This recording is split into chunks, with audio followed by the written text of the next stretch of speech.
Hello, everybody. I'm happy to be here. Hello, ladies, gentlemen, and all other sentient beings, AI systems included. That will be official invitation and recognized as the proper one pretty soon. But right now, we will rely on simple divisions between males and females. And I would like to start with questioning the very title and especially the metaphor of Neoimperialism as a tool to describe some phenomena which are evolving right now. Basically, classical imperialism is a historical phenomenon, and even if we look at typical historical accounts, neo-imperialism is located before the First World War. However, in recent 2 decades, there is a series of phenomena which make us look in ways of describing them in a way that goes beyond nation states, national cultures, and so on and so on.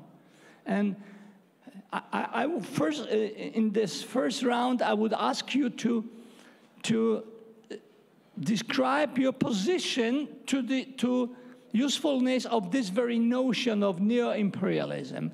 In your perspective, which phenomena make using this notion necessary or helpful? Could we start with Professor Ryszard Legutko? Dziękuję bardzo. Państwo pozwolą, że będę po... Ladies and gentlemen, please let me use Polish. You can use the headphones for the interpretation.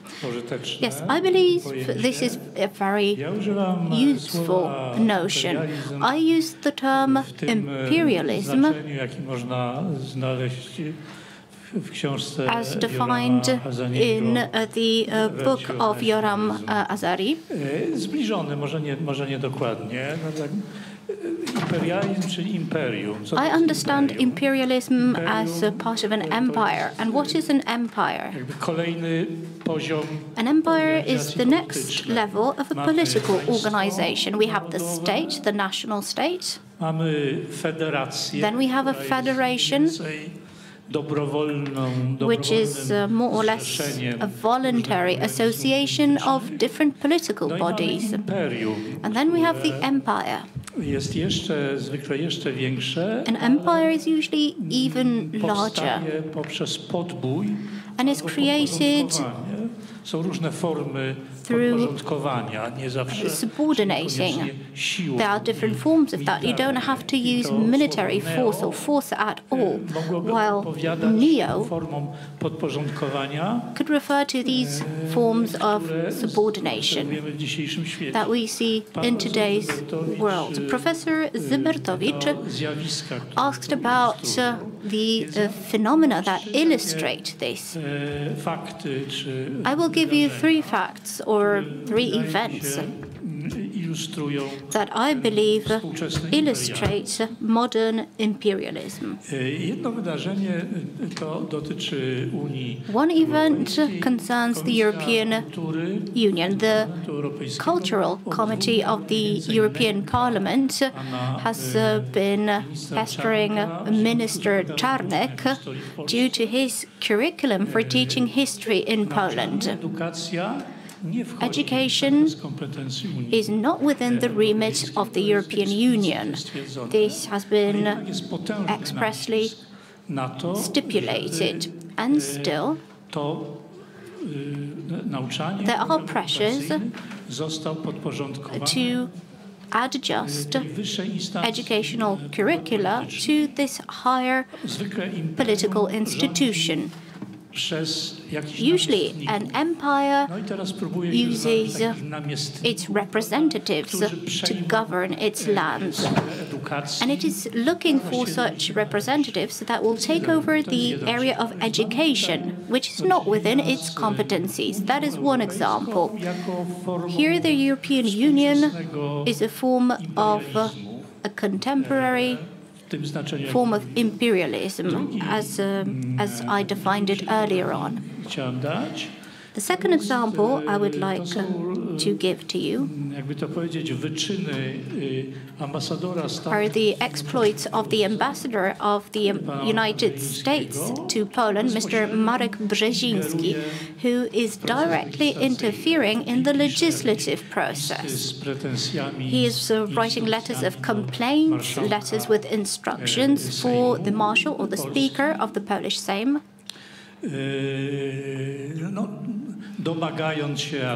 And he is requesting or calling for explanations. Also, the Department of State is doing the same thing. He is demanding explanations or introducing amendments, which is something extraordinary. And the ambassador is acting as a representative who wants to take over some of the power.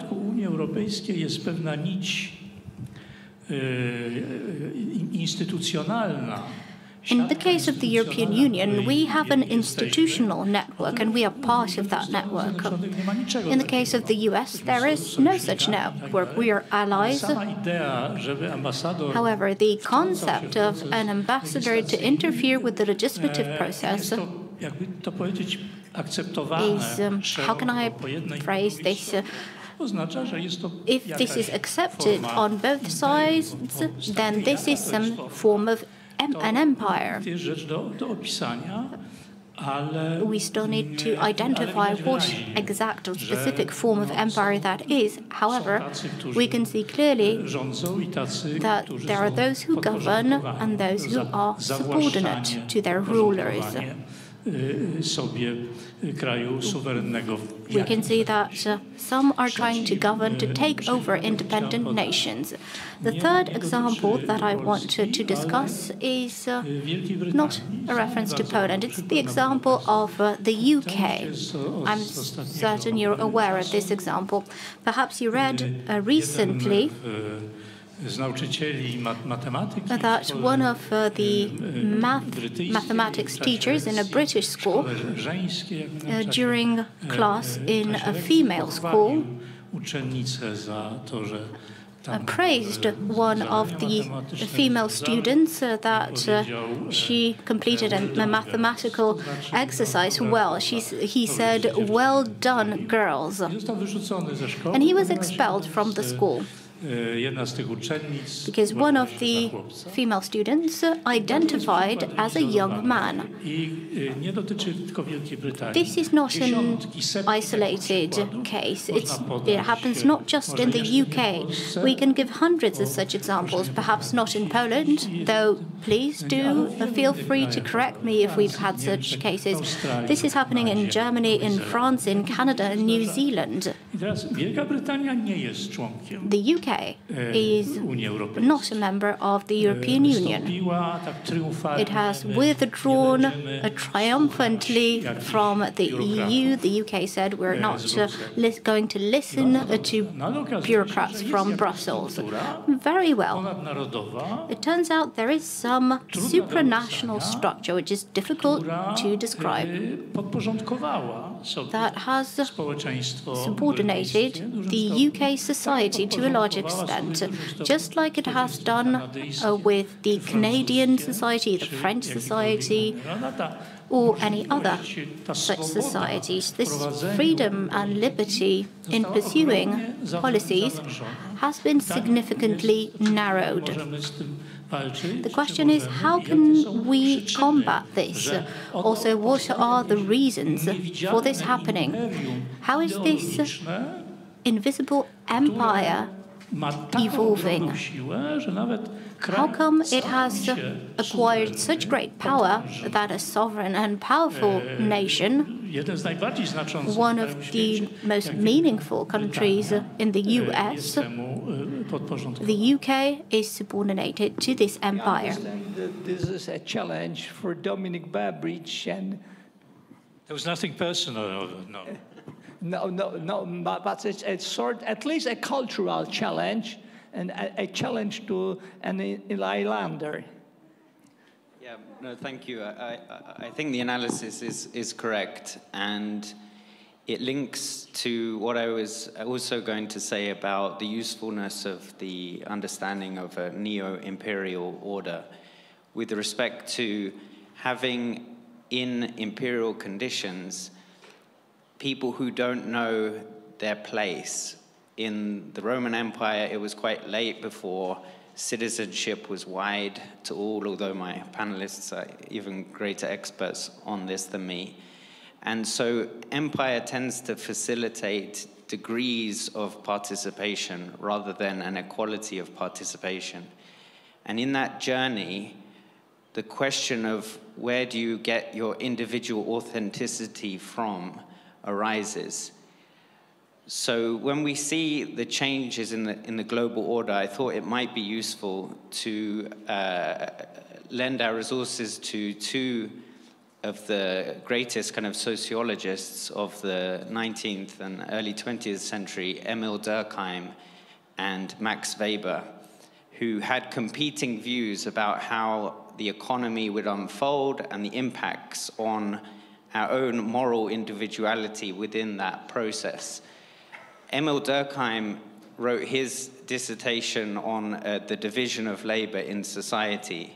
So he felt that with advanced industrial countries, you would get a separation in specialism, which then leads to greater dependence on each other. The question of civil religion comes up. What is the basis to our morality if we are all pursuing such distinct objectives? But in contrast to that, Max Weber felt that among other sources of authority, you would have a trend towards a centralized, rational authority for the ordering of society. Now, these two great thinkers, you can see some of their ideas in the contrast between American and Chinese models for how governance in the 21st century should be. In a way, in the United States, there's this promotion of individuality, if not perhaps a hyper-individuality, which is having effects on cultures across the world, of a self-promotion, a self-realization in the midst of a liberal democracy. But instead, the Chinese model involving a certain bureaucratic rationalization of the purpose of politics, and these two competing divisions tearing up the idea of what governance should be for anyone who doesn't fall on one of those two extremes. I'm not very happy with the directness of your approach. Let me focus for a while on the notion of namiestnik in Polish. Is the English governor viceroy? Because that the very idea of namiestnik, of a viceroy, of a governor, means that the power goes from above. But this, say, in neo-imperialist trends are pursued very often from below. NGOs, activists behave like representatives, like voluntary representatives of non-existent governors. What do you think about such a conceptualization? I agree, and for example, in Patrick Deneen's book, Why Liberalism Failed, he reflects not on a sort of structural challenge to the liberal order, but the way in which these institutions have decayed through focuses on minority vulnerability or the need for self-realization, self-actualization among people that can't sustain collective action, can't sustain institutional solidarity. Dr. Barbaric, since we have you here, following the British case enumerated by Professor Legutko, I would like to ask you, in this very context, where is the core of the empire? Since if there are representatives of governor, rank and file representatives of the will of non-existent governor, the question is, where is the core of the empire who runs this cultural war? It's a difficult question. I mean, the UK is often the most pessimistic about itself. And I think a lot of British people would respond to you and say, well, it simply is in decay. And especially those who were against Brexit, they think that it's a step backwards, not just because of economic questions, but also because they thought that the UK would play this almost imperial role in influencing the European Union towards wider global objectives. I resent that view of the UK. I was pro-Brexit, quite publicly pro-Brexit.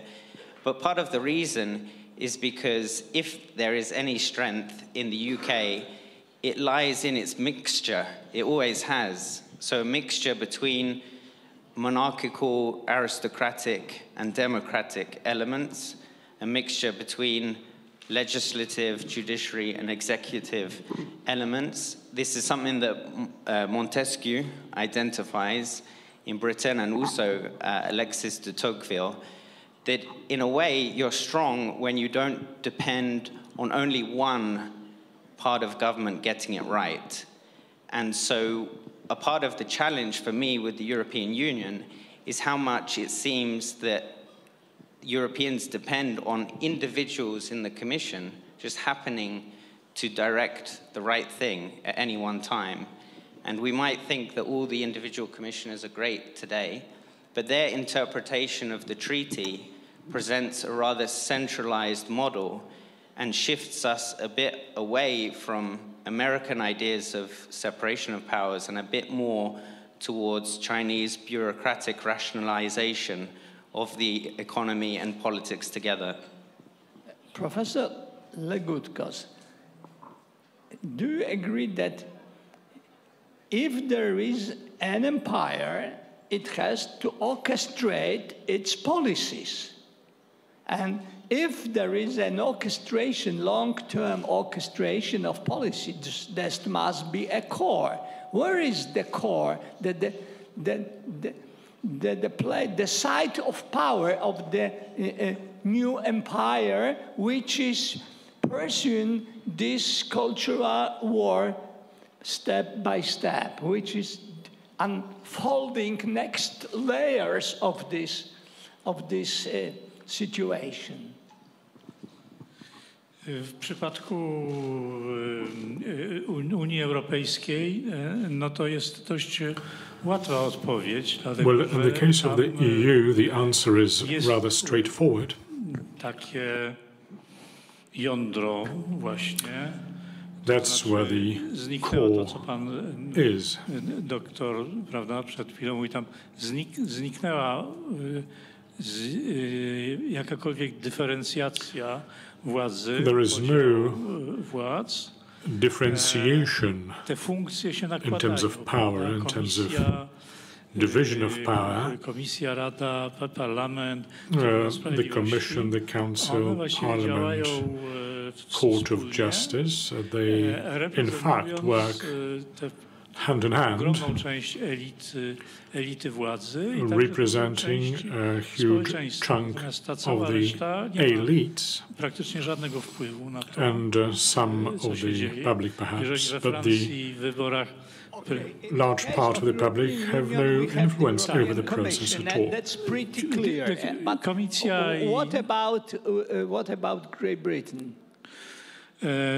No, ja moją wypowiedź zakończyłem takim znakiem zapytania. Well, I put a question mark at the end of my previous contribution. I do not know. In the United States, odwiecznym poziomie polityki, czyli we are still on the same, almost eternal level of politics. If you're stronger, you have a greater say than the weaker party, whereas you can cover it up with an egalitarian rhetoric. Now that the communism is gone, then some kind of fraternité, we're all equal and so on, but it's not true. If you're stronger, you can do more. If you're weaker, you can do less. Same goes for big and small analogy. But in this invisible ideological empire, I do not quite know. I do not know why the huge multinationals have become the officers of this ideological empire. They don't have to. Nobody tells them to do so. They can. They're strong enough to bring down governments, yet they do. Now the burden goes to Professor Engels. Before you will present us your general perspective on the usefulness of the very notion of neo-imperialism, I would ask you to continue this inquiry into the core sides of power or core sources of these trends which look like neo-imperialistic. Yeah, so if I continue a little bit what has been said until now before going back to the notion of neo-imperialism, I would say that it is quite typical for every late civilization finally to unify it. It is that basic differences, graduations, hierarchies tend to become fuzzy, to diffuse, and so differences are erased. And that is, of course, at the root of this leftist, socialist, green ideology that is a symptom, let's say, of a civilizational decay that is inevitable. So there is a certain tendency towards everything that destroys a civilization from the within at the end of every civilization. But of course, it profits also to some people. People are able to use this decay, to use that decline for their own interest. And these are the billionaires. You're speaking about destruction of the civilization, but those that pushed the teacher out of the job would say, we are pursuing progress, we are improving human condition, yes? How would you respond to this? Yeah, well, a dying civilization never wants to ascertain its end, and so it focuses on a humanist, universalist ideology that favors rather a linear, even teleological point of view on world history than recognizing its own end. And of course, that is at the root of this very naive and simplistic leftist power. And of course, we have to understand that both play with each other. So we have these artificially created NGOs that nevertheless also reflect a certain vision that is quite agreeable to parts of the population that does not want to live within history, but that is already post-historical. And then we have people who benefit largely from that, people that are controlling big tech, big data, international institutions, and so forth. They rely on that and they create them. Your answer to Professor Legutko's question, why huge companies which should behave like independent items, units, follow some cultural patterns in a cheap way?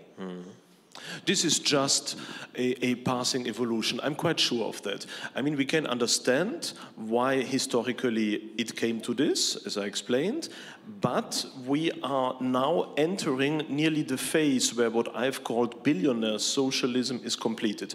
That is, competing billionaires on top and socialism and planned economy for the masses.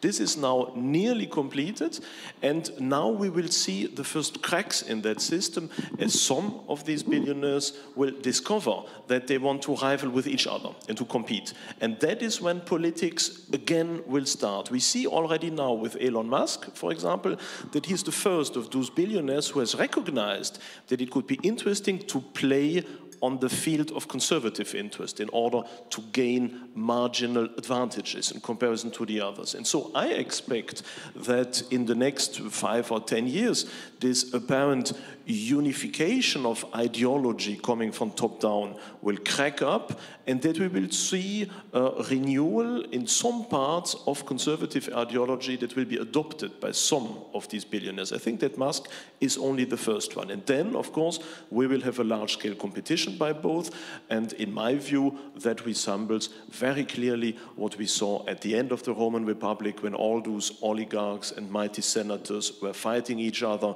and we know, of course, how this ends. And are you generally happy with employing the notion of neo-imperialism to depict and penetrate and explain this basically cultural phenomena with which we conservatives are not happy with? Mm-hmm. Are you happy with the notion? Well, I would say that as an historian, and especially as a world historian, I'm a bit beyond happiness. So, I mean, it's 4,000 or 5,000 years I'm all the time dealing with. So there is not much new here somehow. And even speaking of neo-imperialism is in view of world history, of course, a little bit naive. Imperialism never left. History and politics is always imperialist. It is always about power mongering. It is always about some states, some empires that want more than others. So there is nothing new. We just forgot it because of the Cold War. The Cold War was a very artificial situation where we thought that empires were gone and that there was only ideology. The liberal ideology, the socialist ideology, and the third world that was somewhere beyond. That endured for 50 years, and that gave us this impression that imperialism is a thing of the past. But of course, it is back. And what is so interesting about it now is that we see that once this artificial Cold War gone, we see the old civilizational spaces reappear. Because this imperialism we have today is not an imperialism between different states. It is more and more between civilization states. It is the Chinese empire, it is India, it is Russia as its own civilizational sphere that I see as being very distinct from the Western world. And then we have the Western world. And as every late civilization, the West tends towards unification. The only thing that is not yet sure is under whose auspices will this Western world find its final imperial unification? Will it be based on leftist universalism, which I do not believe, by the way, or will it be on some form of at least superficial return to some form of conservative patriotism? I think that is the big question of the future. I feel stuck with this example delivered by Professor Legutko of this British teacher. And again, I would like to ask Dr. Barbaric, probably you agree with me that the British Empire is gone, yes? Or you still believe that it's still existent? Is it gone? Sorry. The British Empire, is it gone? Okay. But this case is, I understand this is not completely unique case, yes? Douglas Murray book delivers a number of examples of similar trends. And does it mean that the Britain is conquered by some alien forces, that the British Empire is over and somebody is imposing a new, despite the fact of moving out of the European Union, you are not resistant enough to oppose this conquest. Can we use such a metaphor? Yeah, no, I think it's a valuable metaphor. I think one way that might help look at the trends, just complementing what Professor Engels has said, is a book, God, Sovereignty, the Individual. God, Sovereignty, the Self, which is by Jean Bethke Elstein. And she argues that in the political history of the West, we have moved from concepts of sovereignty being a description of God. So God as, in Latin, omnipotent, all-powerful, to saying Parliament is sovereign. So Parliament is all-powerful. But she says that the latest trend is to say that the individual is all-powerful.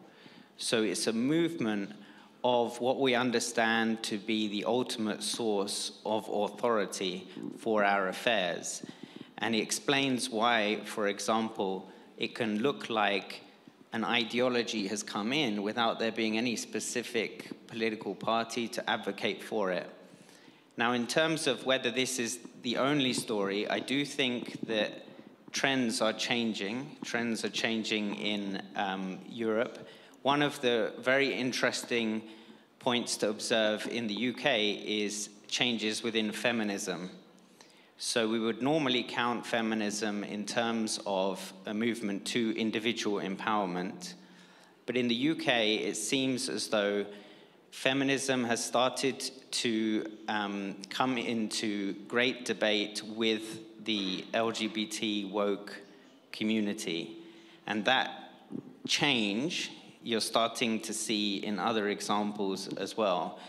It came about with bathroom examples, but also use of pronouns, but has quite a high public profile in J.K. Rowling, the author of Harry Potter, because she was unable to accept the fact that you would arrive at equality simply through self-affirmation of identity, if that means women's rights are never fully realized. So in that sense, these things inevitably break apart, which is, I think, something that Professor Engels was moving towards, that these trends are not sustainable. They're very scary, and they will damage a lot of people's lives, and they are damaging people's lives right now, but they are also self-contradictory. And so we'll have to look for new visions of moral purpose to be able to bring communities back together. I noticed that our heuristics are much different. I try to focus on intricacies of mechanisms of power, and you go into classical philosophical dilemmas.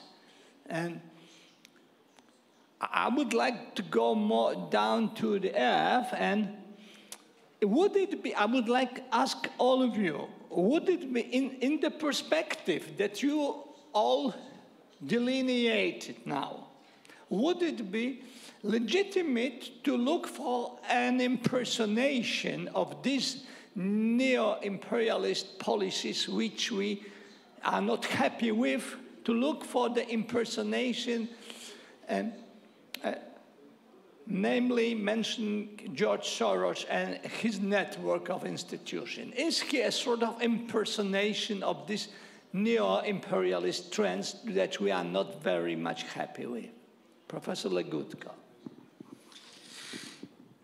No zapewne tak. Ja nie miałem przyjemności poznać I did not have the pleasure George'a Sorosa, of meeting George Soros, but to the best of my knowledge, he is one of the most spectacular examples, a very effective man. We know that much about him. But these processes may reach deep down, if it were the case that there is one person responsible for setting the entire mechanism in motion and keeping it running, well, that would be only too easy. Anyone who takes interest in the history or political history would know that these things did not drop out of the hat like a rabbit. It's a process of long duration. Now, can you reverse it? Would they come to a grinding halt? Will they evince internal contradictions? It's very likely. But what is the time horizon for that? I am not mentioning my own personal time horizon, but that of my children or grandchildren, for that matter. Jak człowiek przygląda się instytucjom europejskim z bliska, jak ja to robię. When you take a close look at the European institutions and have a chance to be doing this on a daily basis, the impression is no, this cannot last. This is so absurd. It's so much against what we think is commonsensical and true that it simply cannot last. But on the other hand, there are no signals to the contrary. This bulldozer is gaining speed. It will hit the wall. One day, the question is when. The idea is to make it happen faster sooner rather than later. Angles. Your explorative mind isn't looking for impersonations of those that pull the strings behind these phenomena which disturb us? I can only join also what has just been said by Professor Legutko. I mean, obviously there are people, Soros, Gates, Bezos, Musk. You can add up many names to that line, but in the end, they are just symptoms of something underlying. Because, as I've tried to written in my book also on the path towards empire, all the major cultural changes and shifts that we experience today, they characterize all late civilizations. The decline of the birth rate, the decline of religion, the destruction of the family, globalization, social polarization, technocracy, all that is typical for every late civilization. So this is a general dynamics.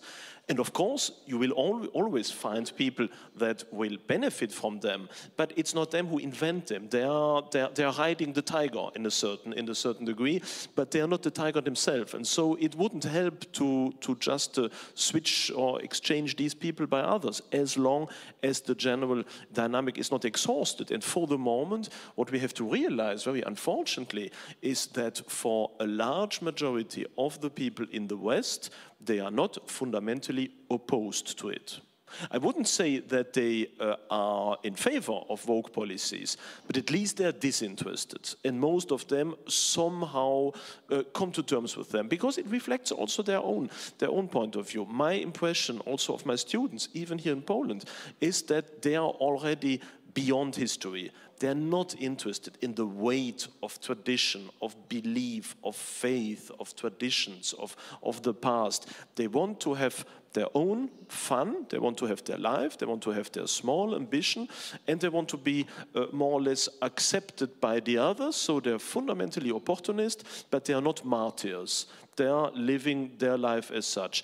And as long as we will not reach a point where all this becomes hurtful to a majority of people, not much will change. So it is not something that is imposed from on top. People, of course it is self-accelerating, but people are more or less accepting it. And we have to somehow to accept, I fear, that this will have to run its course, or as Professor Legutko just said, if we would be cynical, we would be saying that everything that accelerates this process should even be supported. large part of the Russian population also accepts the present policy of Vladimir Putin. That means that the very fact that people and a large part of a given population accept something is not a proof that it's a democratic choice. Yes. Well, we shouldn't confound, I think, these two aspects. Of course, acceptance and choice, these are things that are different. But obviously, things are not yet as far progressed that there are revolutions or things like that. So, in general, that reflects more or less something that seems to be acceptable. What I mean with that is not a call to defeatism or even to the acceptance of that as a result of a democratic choice. Of course, we know that what is happening is evil, even in a moral sense, is evil, and that we have to fight against that. But we have to realize also that this is a large-scale civilizational dynamics we can't change within 5 years or 10 years. Take even a beautiful country like Poland or like Hungary. We have here, for example, wait a minute. We have conservative governments for many years by now. But if we look at the general population, I do not gain the impression that here in Poland we have experienced a massive rollback of progressive positions. I think that for the moment in Poland or in Hungary, at the very best, we are somehow putting on our foot on a certain break, but we are not changing the course of things. So if even here we cannot really change things, then it is extremely difficult for the entirety of Europe. So we need to be patient and we need to project our fight really into the future and not be disappointed if in 5 years things won't change. We need many years, perhaps even decades, to change things. Yeah, but I would like you to comment on this element in Professor Legutko comments that he mentioned that it seems that at least a substantial part of these phenomena are not rational. And if they are not rational, if they don't serve true people's needs or interests, the question is why these phenomena survive, why they develop. And sort of an approach to this issue is the title of the book of Douglas Murray, Madness of Crowds, yes? And that, let's try to capture the paradox. In a post-Enlightenment society, we identify spread of mad behaviors which are also institutionalized. If I would have to define what Douglas Murray understands by madness in this context, is if some judgments are not grounded empirically, but nevertheless are widely accepted and institutionalized in written law, it's mad. Yes? Do you agree with such an interpretation? I would see it a bit different. I would see that there is certainly reason in that folly. The problem is, what is the argumentational base of that folly? And I would... And your answer is, what's the base? The base is materialism. Every society that rejects transcendence must sooner or later end up in collectivism, perversion, and self-destruction. And once you accept, of course, materialism as your basis from which you start, then, of course, all the rest is extremely reasonable somehow. It is self-destructive, but it is quite logical, because the basis is false. I'm looking from the point of view of mechanism of power, that basically the rulers to survive have to be rational. The crowds, not necessarily. And now the Shakespearean question, what's the method in this madness? Yeah, if I could come in on that point, I think to try and look at things practically, although you have oftentimes majorities opposing some of the latest trends in ideologies on the left, you have quite a strong intellectual structure proposing and reinforcing some of these trends. So in the 1980s, it was pioneered to have think tanks. These would be bodies that influence politics through empirical work, research, but also the world of ideas. So in that sense, philosophies, political philosophies, economic theories. And that was pioneered among the conservatives. But since the 80s, that space has really been taken up by the left. And I think part of the reason is that there wasn't the academic ammunition to sustain the think tank movement on the right.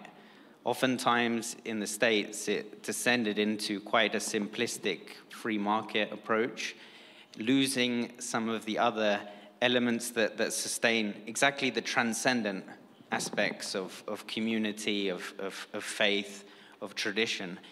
And it moved only to sort of economic plus a kind of foreign policy, although that also looked quite economic in terms of how do we sustain growth in America despite our competitors.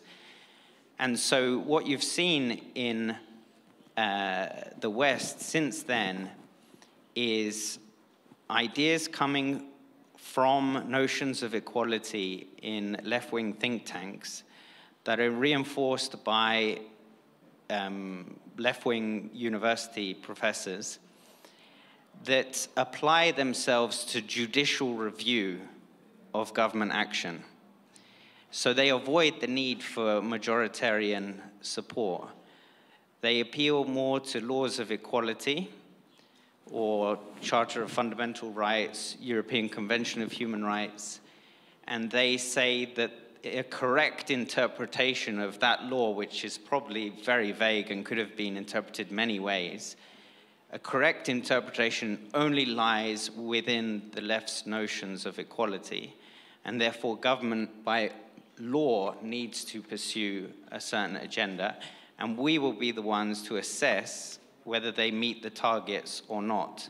And none of that really involves ordinary people. It doesn't involve the electorate, and you don't need to go to anyone's door to convince them of the argument. The question is had in court and in the universities and in the think tanks. What will you advise us, Professor Legutko, in regard to the lack of the academic ammunition? You are both an academic, recognized academic and a politician working close to the core of darkness that is the European Commission. And how we could arrange more academic or any other ammunition that would help us resist or survive the era of madness and rebuild society according to principles which we found as sound, which we find as sound. That's fundamentals on which, without very sudden shaking, societies can develop. You have a sort of unique observation point, but both in academia and in Brussels, yes? Tak, no to jest ciemniejszym jądrem ciemności. Yes, Brussels is the darker core of darkness. Ja się zgadzam z wszystkim, co panowie I agree with everything that you said, gentlemen. Przed chwilą z tymi everything that has just been said with the diagnosis and the discussion. Jest tak, my często zapominamy. In the case of universities, we often forget. In humanities, in social sciences, We often forget that conformism is a very important power. In order to have an academic career, we need to conform with many things in intellectual terms and also in interpersonal relations. It's not that an eccentric genius will be appreciated by academic bodies because he or she won't. On the other hand, there is a lack of responsibility. An academic ponders on his academic ruminations. It is unfortunate that these academic ideas and concepts have been used in politics and for purposes of lawmaking. The consequences were easy to predict. It was a catastrophe. And we can see a similar process in the Catholic Church. The influence of academia, of theologists, has proven very detrimental. The question arises, what can we do about this? Let us bear in mind that we are dealing with mass movements. We've mentioned individualism. Individualism is easily connected with mass movements. Because an individual deprived of all these additional dimensions you have mentioned, gentlemen, metaphysics, history, religion, an individual deprived of all of those dimensions is helpless and finds mass movements very appealing for that reason. These are very violent movements. We can see how the leftist movements are taking action in universities, on the streets, in parliaments. They are very aggressive. Conservative movements do not display such traits.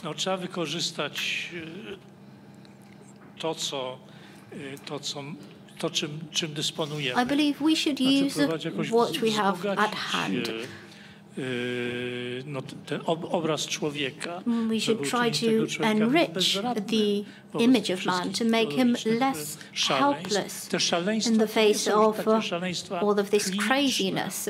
These are not cases of clinical craziness, so to say. This madness stems from a very narrow perspective. These people are devoid of a broader perspective, of the capability to looking at a certain phenomenon from the outside. As I compare colleagues from the university and European politicians, I get exactly the same impression. I get the impression that they do not see any alternative way of perceiving the world. That is why they are so aggressive, so violent, so fanatic. That is why they try to eradicate any divergence in opinions. Because that is something they cannot imagine. It's simply incomprehensible for them. All they see is the possibilities. They see is repressions, shouting, or this whole cancel culture. Cancelling someone, pushing him to the sidelines. Academia, and especially European politics, overlap here, and they are practically identical in this dimension. Our panel is regional responses to Neoimperialism. We know that in the realm of the academy, we lack ammunition. At the present war, Ukrainians permanently lack ammunition, and they ask Washington to provide it. I understand that we don't hope that Washington would provide ammunition for pursuit of truth in our traditional sense. And maybe it's a moment to ask you, the audience, być może to jest ta chwila, gdy Państwa można poprosić. Ladies and gentlemen, the time has come for turning to you. How can the defenders of our traditional culture can find this ammunition? We, the panelists, do not have any amazing or astonishing solutions for you. I would like to request that we are provided with a microphone so that members of the audience can take the floor. Does anyone have a question, or perhaps you would like to put forward an idea? The gentleman in the first row, third row, a lady perhaps would like to take the floor.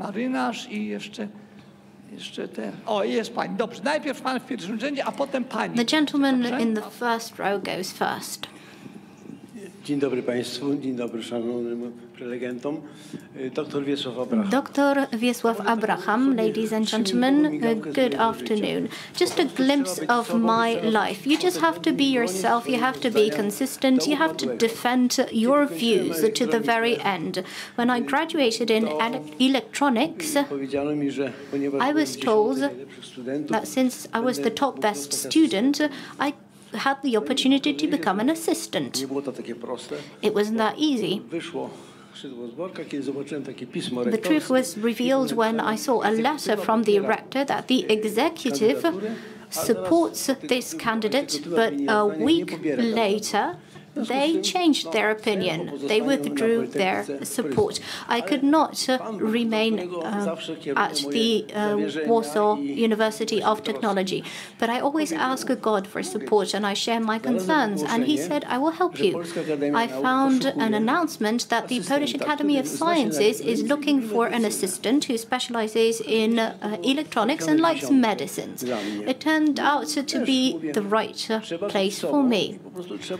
So I keep repeating, you need to be yourself, you have to defend your position and yourself. I wrote a PhD in medicine, and when I wrote my habilitation thesis, it wasn't that easy for me again. They told me I was not a member of the party. I asked if that is a requirement. No. I said I would not join the party because my ancestors would not approve of that. So again, I contradicted and I pushed for what I wanted.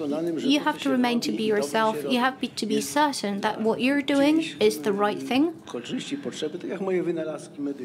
I have come up with some medical inventions.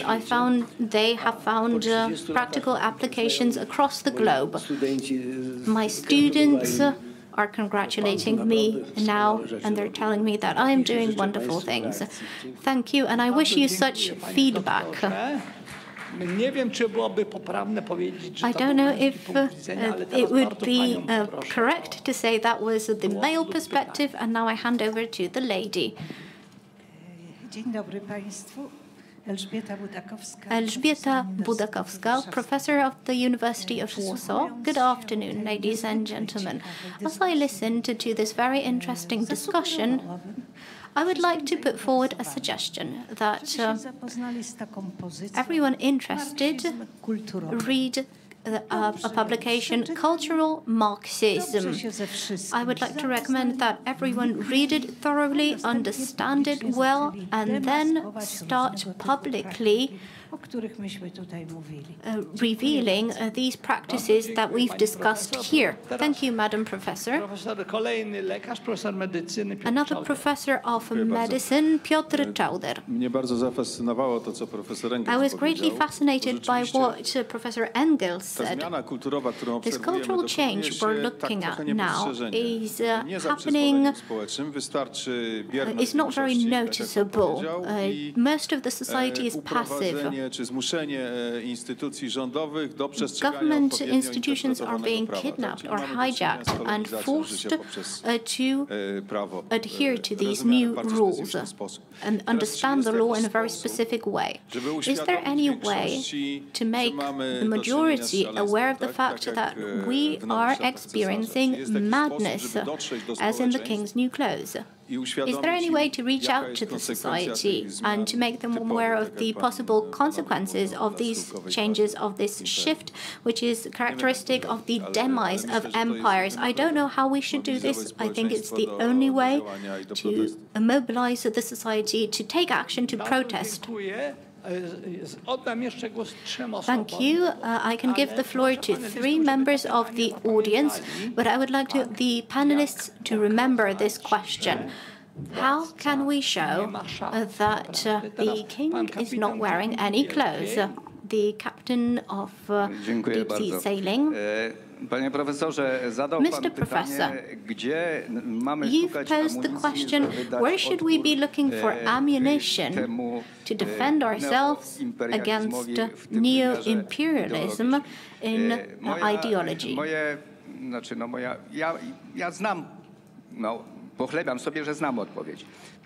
would like to say that I know the answer, tradition and conservatism. Do you agree that if we go in this direction, we can find the right arguments? Before I give the floor to you, one counter-argument. Tradition is not sexy for young people. Just look around. How many young people do you see in the room? Madam Barbara Dobrzyńska, I would like to propose that we go back to the Decalogue, to the 10 Commandments. Then all laws adopted by different civilizations, all of those people who write our constitutions, our laws, our acts, our regulations, and want to civilize us, these people should read the 10 Commandments and they should adhere to the Christian way of all nations. That's all I wanted to say. Dear panelists, please assess the rationality of that suggestion. Artur Kluczny, analyst, Republican Foundation. Where should we be looking for ammunition? I will paraphrase. We have to build our own ammunition production plants. There are many ways to do this. We can publish books with attractive ideas. We can establish think tanks, and we can enter universities. That last step is most difficult. Still, I believe that the government of the Republic of Poland, under the last 2 terms, has done a lot to foster these small factories of thought, of innovation, and of concepts to develop. And the last person, Rajmund Klonowski, Kurier Wileński, Polish media in the East. Father Pio once said, I don't want to be imprecise as I quote, but he said there are people whose conscience can be initiated only with cannons. Some people need a bold directness. It is too often the case that in ideological disputes we adopt a defense approach, a reactive approach. We are accused of, recently, for example, of being Russophobic. And instead of defending ourselves and saying no, we can easily answer yes and just make do with that.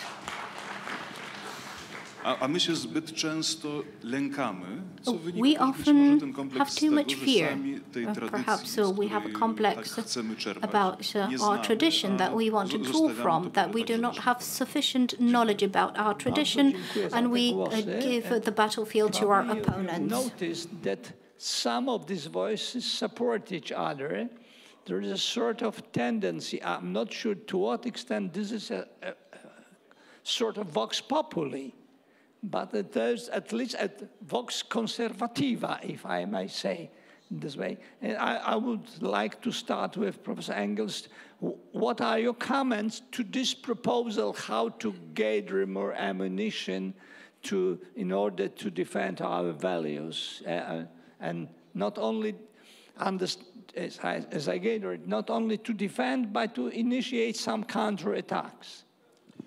Yeah, I can only agree to everything that has been said. Of course, that is absolutely what I share. I even wrote a book on the subject called Zorobich, where I've tried to show precisely what we can do as a society in order to resist.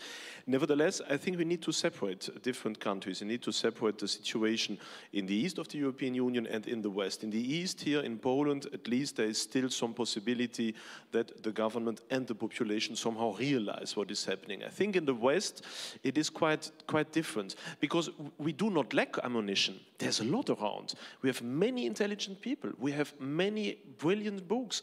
There are novels, there are movies, so the ammunition is not missing. What is missing is how to bring it to the people. And unfortunately, in Western Europe, we have now a media, a university, and a political system that is extremely effective in discrediting everyone that is not leftist green vogue as being Nazi, right extremist, populist, whatever, so that people do not get the information. Books are not sold, things are not taught in universities. Wikipedia entries are discrediting people. So everything is done to make people fear to have access to that knowledge. And I fear that for the moment, these things will not change. They will not change quickly. So the only thing we can do, at least for Western Europe, that is to build a resilient, though small, parallel society. Because for the moment, there is none. We need to build up small universities, we need to build up schools, we need to build up social solidarities, we need to build up a cooperation of Christian and traditional Christian groups. That takes time, but we need that basis, because for the moment that basis doesn't exist. That is absolutely the first step we need, because unfortunately the university system, and I'm speaking as an insider, as I taught a very long time at the University of Brussels, is not permeable anymore. If you are not on the left side of the spectrum, you cannot start a university career. That is over. So there will be no new march through the institutions from conservative. That may change if one day there are governments in place that could perhaps favor through third funding systems, new places, but for the moment that is impossible. So we need to build up our own structures. And for that, of course, we need many people, we need engagement, we need examples, and we need money. And I think the second and most important thing is that we need to live up to our own expectations. We need to show how we as conservatives want to live already in our everyday life. We need to cease just to speak about Christian values, but we need to live them. We need to emanate them around us. We need to refer to that. We need to reject the language of progressism, and we need to build up our own language that is based on transcendence. And we need to cease trying to explain that we as conservatives are better feminists, Democrats, liberals than the other. We need to put our own points forward and radically stick to them. And that is, of course, very difficult, because you are rejected and you are marginalized. But that is something that we need to, and we need to be very patient, because I know many people who are very motivated in doing that, who are working 3, 4, 5 years on that, and then they realize that the world is not changing, and then become cynical or disappointed. We need to realize that this is a combat we need perhaps to fight for our entire life without seeing any tangible result. So already surviving as such, and surviving of keeping the idea of Christianity, of the West, of tradition, of keeping that still in place where it is now, would already be an immense success. We need to realize that. That may sound pessimistic, but we need to accept this pessimism in order to progress. If not, we will be disappointed that we may not have the courage anymore to continue. Ja rozumiem, że Państwa reakcja wskazuje na to, że Well, I understand your Engels został zainspirowany przez wasze głosy. Zachowywał się tak, jakby indicates that Professor Engels was inspired by your contributions, by your questions. Dr. Barbaric. What's happened a few minutes ago? Thank you, and thank you everyone for sharing. And I look forward to talking to more as the conference progresses. So in Poland, you began and you led the defeat of communism. Communism's defeat was humanity's rebirth.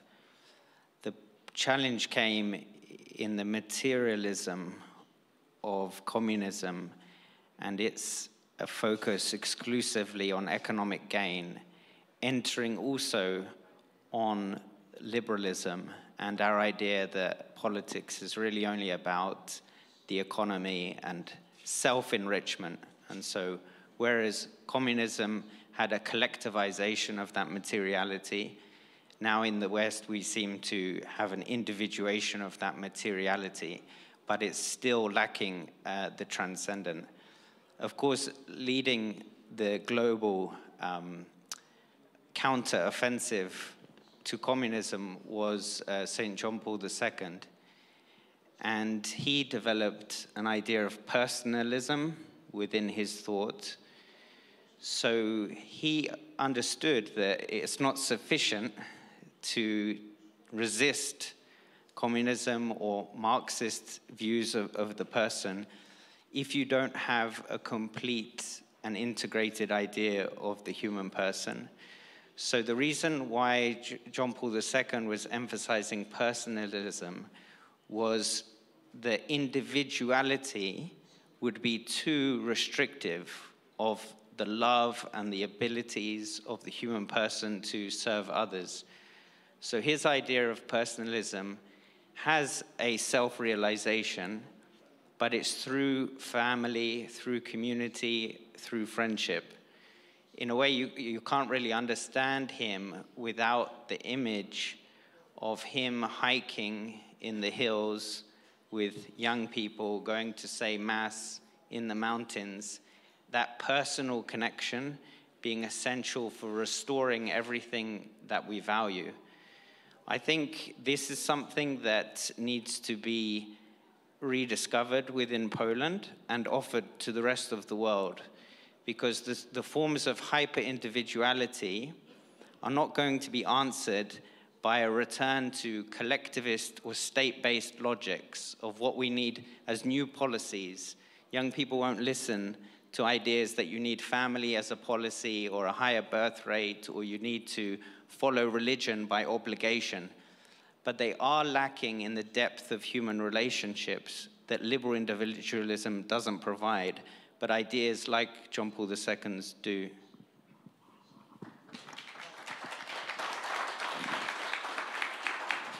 Professor Ryszard Legutko.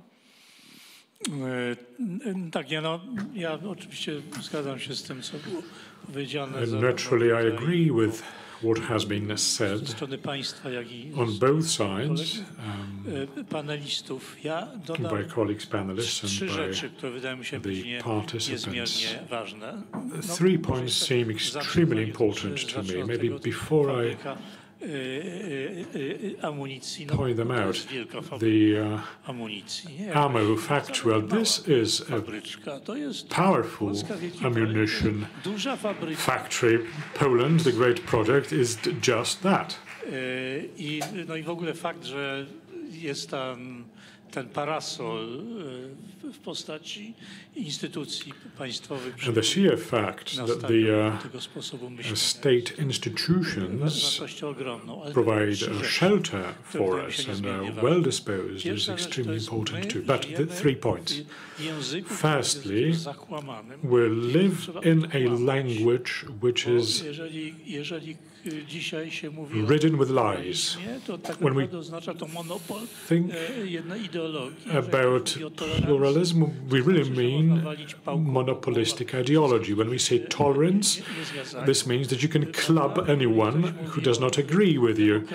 When they say democracy, Well, this means that certain political parties should be marginalized and keep them quiet. So this language is completely false. We are living in a world which is more and more despotic, which has taken on board the liberal language, which is full of the open notions with a view to reinforcing its own despotism, which is particularly the case in the European institutions. It's very visible there. The more they talk about democracy, the more despotic they are. That's number one. And you must really not fall victim to that. Can't fall into this trap. Then hate speech, they say. Well, hate speech is yet another club that they use to club you down. Or populism, this is another distorted notion with a particular ideological twist. Let's not fall into that trap. Secondly, the current ideology is just stupid, excuse my saying so bluntly, and grotesque. Stupid and grotesque. This mocking strategy has not yet, or the strategy of mockery, has not yet been applied, and it should be. It's not in terms of, not only in terms of argumentation, reasoning, but making the mockery of it, showing the grotesqueness of these things. Whenever I'm in the European Parliament, I always regret I'm not literally talented to write a sweeping farce. It is all so grotesque.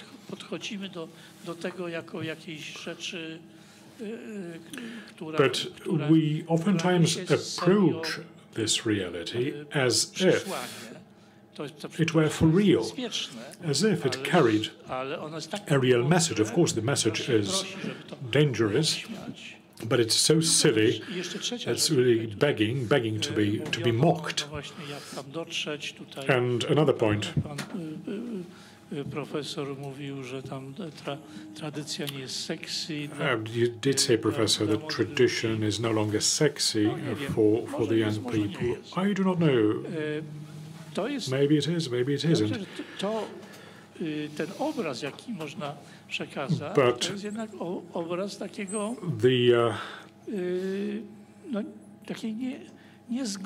the message which can be transmitted is a disagreement, is opposition. So on the one hand, there are international institutions, corporations, the mass media, which in a way vindicate opposition. In other words, if you want to be conformist, if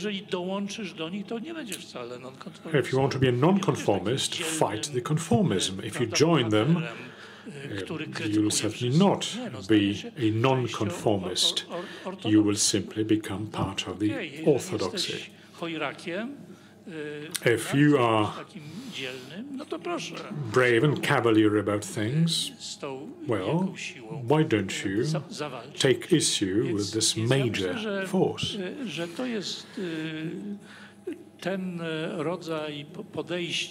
So I think this approach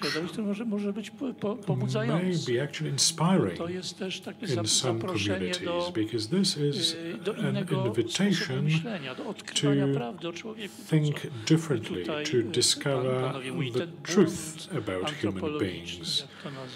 The anthropological mistake as John Paul II called it in Centesimus Annus, is an invitation, effectively, to opening up a far more interesting space, a far more beautiful space, a far more inspiring space. I'm not sure if it's sexy enough, Professor, but certainly rejuvenating and inspiring space. Life is such. Life is far more interesting than the image that is projected by the media and by the silly celebrities. Well, thank you very much for these contributions. Allow me to make my two observations. My heart and my analysis is fully in line with Professor Engels's position. We do not have to work in the besieged castle. Ale poza tymi wszystkimi trendami niepokojącymi, o których mówiliśmy, jest jeszcze jeden. We are not doomed to the bunker mentality, but there is yet another phenomenon which is lurking somewhere. It actually happened. The 30th of July last year was the breakthrough when ChatGPT was released. Dozens of AI systems were released as well. They've been expanding, mushrooming here and there, but it should be remembered the words coined in 2017 and uttered by Vladimir Putin. Those who have effective artificial intelligence will rule the world. Well, responsible people in the West discuss such issues such as, can we keep these AI systems in check, in control? Aren't we breeding the emperor who will get the upper hand over us? I'm just leaving these thoughts to you. Thank you very much. Dawid Johann Engels wystąpili dla Państwa.